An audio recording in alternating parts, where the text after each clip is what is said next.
नमस्ते भाई। इससे पहले हमारी क्लास चल रही थी और एक अर्जेंट कॉल आने की वजह से क्लास को थोड़ा रोकना पड़ा था। हमने छठा क्वेश्चन कर रहे थे और उसके 2 सवाल हमने कर लिए थे और तीसरे क्वेश्चन को भी हमने लगभग आधा कर लिया था, यानी कि ए बी की दूरी और बी सी दूरी और सी डी दूरी निकाल ली थी। और एक अर्जेंट कॉल की वजह से मुझे क्लास को रोकना पड़ा। अब हम इस क्वेश्चन को अभी करने वाले हैं। तो हम फिर से इस क्वेश्चन को रिस्टार्ट करते हैं कि हमें 4 बिंदु दे रखे हैं और 4 बिंदु से हमें ये पता करना है भाई कि ये जो चतुर्भुज बन रहा है ये कौन सा चतुर्भुज है। तो इसके लिए हमें क्या करना पड़ेगा, पहले चारों दूरियां निकालनी पड़ेगी, फिर उसके बाद में हमें विकर्ण की अगर जरूरत होगी तो हम विकर्ण को निकालेंगे। तो ए बी दूरी, हालांकि मैं ए बी दूरी, बी सी और ये सी डी दूरी निकाल चुका था, लेकिन मैं वापस से आप लोगों को बता रहा हूँ कि ए बी दूरी ए बी दूरी क्या है कि आपका x2 माइनस x1 यानी कि 7 में 4 गया, प्लस y2 माइनस y1 यानी 6 माइनस 5 का होल स्क्वायर। अगर मैं इसको ओपन करता हूं तो 7 में 4 गया कितना है 3, और 6 में से 5 गया कितना है आप लोगों का 6 में से 5 गया कितना है 1, 1 का स्क्वायर, तो 3 का स्क्वायर 9 और 1 का स्क्वायर 1, यानी कितना आएगा रूट 10। यानी ये जो दूरी है वो कितने आप लोगों के रूट 10।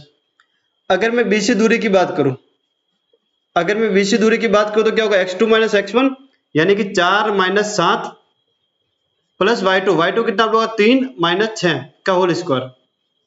जब आप लोग इसको सॉल्व करोगे तो 7 में से 4 गया तो माइनस का 3 का होल स्क्वायर, प्लस 6 में से 3 गया तो माइनस का 3 होल स्क्वायर।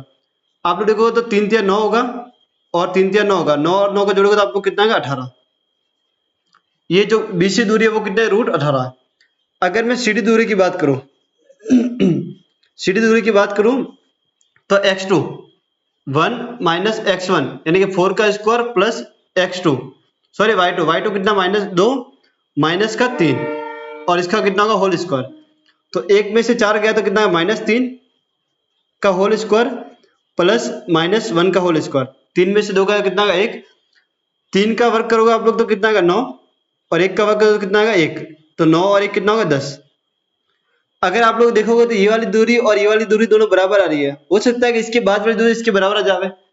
चलो हम देखते हैं एक बार कि डी ए, आप लोग का जो डी ए है वो कितना होगा डी ए, यानी कि x2 कितना आप लोग का 1 सॉरी x2 हम 4 को मान लेते भाई कि ये हमारा x1 y1 है और ये हमारा x2 y2 है, तो 4 माइनस 1 का whole square plus y2 5 minus 2 का होल स्क्वायर। अगर आप लोग देखोगे तो 4 में से 1 का कितना आएगा आप लोग का 3 का स्क्वायर, 5 में से 2 का कितना है 3 का स्क्वायर, तो कितना आएगा 9 प्लस 9 यानी कि 18। 3 का वर्ग करोगे तो 9 आएगा, 3 का वर्ग करोगे तो कितना आएगा 9, 9 और 9 कितना होगा 18। आप लोग देखोगे तो ये वाली दूरी और ये वाली दूरी दोनों बराबर है, ये वाली दूरी और ये वाली दूरी दोनों बराबर है, यानी कि जो ए बी है ये वाला वो सी डी के बराबर है और जो ए डी है वो बी सी के बराबर है। अगर दूरियां देखोगे तो आप लोग को दिख रहा होगा, जब आमने सामने की भुजा बराबर होती है तो या तो वो चतुर्भुज आयत होगा या फिर वो समांतर चतुर्भुज होगा। अब कैसे पता चलेगा कि आयत है या समांतर चतुर्भुज है, तो उसके लिए हमें विकर्ण निकालने पड़ेंगे। तो हम बात करेंगे एसी विकर्ण की एसी विकर्ण, एसी विकर्ण, एसी विकर्ण या फिर एसी दूरी लिख देता हूं मैं, एसी दूरी, एसी इसकी और इसकी दूरी निकालेंगे हम लोग, इसकी और इसकी। तो 4 x2 कितना आप लोगों का 4 है और x1 कितना आप लोगों का 4 है, ये x2 आप लोगों का और ये आप लोगों का x1 है, 4 माइनस 4 का स्क्वायर प्लस y2 कितना आप लोगों का 3 और y1 कितना आप लोगों का 5, y1 कितना आप लोगों का 5 और इसका स्क्वायर। 4 में से 4 गया तो 0 प्लस 3 में से 5 गया तो माइनस का 2 का स्क्वायर, तो कितना गया आप लोगों का रूट 4, 2 दूनी 4। अब अगर मैं बात करता हूँ बीडी दूरी की, अब अगर बात करता हूँ बीडी दूरी की, इस वाले विकर्ण की अगर बात करता हूँ मैं, इस वाले विकर्ण की, इस वाले विकर्ण की, अगर ये आपस में बराबर आया तो आपका आयत होगा, अगर बराबर नहीं आया तो आप लोगों को क्या होगा समांतर चतुर्भुज होगा, क्योंकि आयत के विकर्ण बराबर होते हैं और समांतर चतुर्भुज के विकर्ण बराबर नहीं होते हैं। तो x2 कितना आप लोगों का 1 माइनस का कितना होगा 7 का स्क्वायर प्लस y2 कितना आप लोगों का 2 माइनस 6 का स्क्वायर। आप लोग देखोगे तो ये कितना होगा, 1 में से 7 गया तो 6 का स्क्वायर और 2 में से 6 में से 2 गया तो कितना माइनस 4 का स्क्वायर, 6 छंग 36 और 4 तक 16, 16 और 36, 16 और 36 कितना होगा आप लोग का 6 12 का 2 80 लगे 52, तो कितना है रूट 52। यानी कि एक दूरी तो आप लोग की रूट 4 आ रही है और एक दूरी आप लोग कितनी आ रही है रूट 52 आ रही है। तो आप लोग समझ सकते हो कि चारों भुजा यानी कि जो दो भुजा है आमने सामने की वो तो बराबर है, और अगर विकर्ण को देखोगे आप लोग तो विकर्ण बराबर नहीं है। और अगर हमने पढ़ा था अभी कि अगर आमने सामने की भुजा बराबर हो और विकर्ण अगर बराबर नहीं हो तो वो क्या होगा, एक समांतर चतुर्भुज होगा। तो हमने जो कंडीशन पढ़ी वो लिखना पड़ेगा कि जो ए बी है यानी कि जो ए बी है हमारा ये सी डी के बराबर है, और जो बी सी है वो डी ए के बराबर है। जो ए बी बराबर सी डी है और बी सी है वो किसके, डी ए के बराबर है।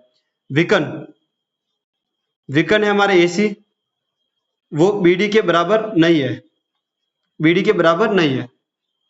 यानी कि आमने सामने की भुजा, या तो आप लोग ऐसे लिखो या फिर मैं आपको हिंदी में लिख देता हूं कि आमने सामने की भुजा, आमने सामने आमने सामने की भुजा बराबर है, बराबर है, लेकिन विकर्ण बराबर नहीं है, विकर्ण बराबर नहीं है।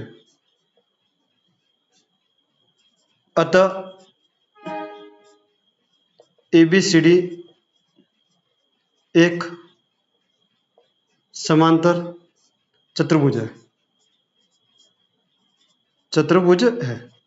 या तो आप लोग यहाँ पे लिख दो अतः ए बी सी डी समांतर चतुर्भुज है, या फिर आप लोग हिंदी में ये पूरा लिख दो कि आमने सामने की भुजा बराबर है लेकिन विकर्ण बराबर नहीं है, अतः ए बी सी डी एक समांतर चतुर्भुज है। तो ये था आप लोग का छठा क्वेश्चन। बहुत ही अच्छा क्वेश्चन था जिसके अंदर तीन टाइप के क्वेश्चन दे रखे थे। या तो आप लोग वर्ग की बात करें या समचतुर्भुज की बात करें, या फिर आप लोग ग्राफ के माध्यम से किसी चतुर्भुज को पहचाने, या फिर आप लोग आयत या समांतर चतुर्भुज की बात करें। ये तीन टाइप के सवाल थे, जिसमें से दो सवाल हमने पहले किए और एक सवाल हमने बाद में किया कुछ अर्जेंटली कॉल की वजह से।